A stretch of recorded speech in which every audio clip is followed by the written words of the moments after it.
ధర్మేంద్రకు అశూరెడ్డి ధమ్కి ఇచ్చిన ఆడియో ఒకటి వెలుగులోకి వచ్చింది. అతడిని బెదిరిస్తూ మాట్లాడిన అశూరెడ్డి ఆడియో లీక్ అయింది. ధర్మేంద్ర దగ్గర తీసుకున్న డబ్బులు ఇస్తానంటూనే అశూరెడ్డి సాఫ్ట్ గా బెదిరించినట్లుగా ఆడియోలో వినిపిస్తోంది. తీసుకున్న డబ్బుల్లో ₹1.5 కోటి మాత్రమే ఇప్పుడు ఇస్తానంటూ చెప్పిన అశూరెడ్డి మిగతా డబ్బులు జీవితంలో సెటిల్ అయిన తర్వాత ఇస్తానంటూ చెప్పారు. చెప్పినట్టు డబ్బులు తీసుకుంటే సరే లేకుంటే వేధింపుల కేసు పెడతానంటూ బెదిరించింది. ఇంట్లో వాళ్ళని ఇన్వాల్వ్ చేయకుండా తేల్చుకుందామంటే పెద్ద మనుషులను మధ్యలో పెడతామని ఒక రాజీ ప్రయత్నం చేసింది. తన తరపున ప్రవీణ వేణుస్వామిలతో కూర్చుంటారని చెప్పింది.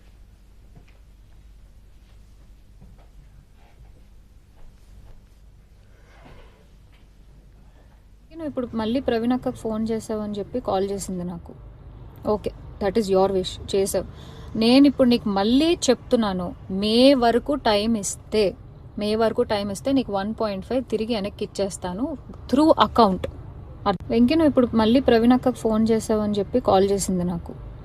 Okay, that is your wish, చేసావు. నేను ఇప్పుడు నీకు మళ్ళీ చెప్తున్నాను, మే వరకు టైం ఇస్తే నీకు 1.5 తిరిగి వెనక్కి ఇచ్చేస్తాను త్రూ అకౌంట్. అర్థమైందా? త్రూ అకౌంట్ మే వరకు టైం ఇస్తే నేను నీకు మళ్ళీ వెనక్కి ఇచ్చేస్తాను. ఆ మిగిలిన డబ్బులు అంటావా, నేను లైఫ్లో సెటిల్ అయినప్పుడు నా దగ్గర ఉన్నప్పుడు నేను ఇస్తాను. అది కూడా నేను ఇవ్వను అనట్లేదు. లేదు కుదరదు, నాకు ఇదంతా అవ్వదు అంటే పెద్ద మనుషులకి నువ్వే ఫోన్ చేసావు కదా. నా జీవితంలో పెద్ద మనుషులు ప్రవీణ గారు మాత్రమే. సో ఆ ప్రవీణ అక్కకి వేణుస్వామిని పెడతావా లేకపోతే ఇంకెవరినైనా పెట్టుకుంటావా, నేను పిలుస్తాను, నువ్వు పిలుచుకో. ఓకే, నేను ఇంకా నీ ముఖం చూడాలనుకోవట్లేదు, ఈ విషయం గురించి మాట్లాడాలనుకోవట్లేదు. నాకు మే అనే ఒక్క టార్గెటే కనబడుతుంది. మే వరకు నేను నీకు డబ్బులు ఇవ్వాలి అంతే. లేదు కాదు అంటే నేనే పెడతాను హెరాస్మెంట్ కేసు. ఎందుకంటే మా అక్కని ఇన్వాల్వ్ చేస్తున్నాడు, మా మమ్మీని ఇన్వాల్వ్ చేస్తున్నాడు, లేకపోతే మా ఇంటికి వస్తానంటున్నాడు. అసలు నా పర్మిషన్ లేకుండా నువ్వు మా ఇంటికి రావడం ఏంటి, లేకపోతే నేను మీ ఇంటికి వెళ్ళడం ఏంటి?